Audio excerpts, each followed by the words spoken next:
Hello everyone, welcome back to the channel. So if you are using Microsoft Teams and you want to keep your status away showing as available, this video will guide you through step by step. So sometimes Team automatically switches your status to away if there is no activity, even if you are still at the desk. So to avoid that, here are some of the things that you need to do. First of all, you need to launch your Microsoft Teams application and then click on your profile icon in the top left hand corner of the screen.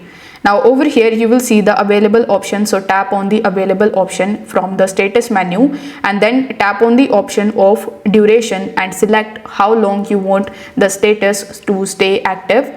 You can choose custom and you can set it to the maximum time like 1 week or more if available. So this will help to keep your status green for longer period of time.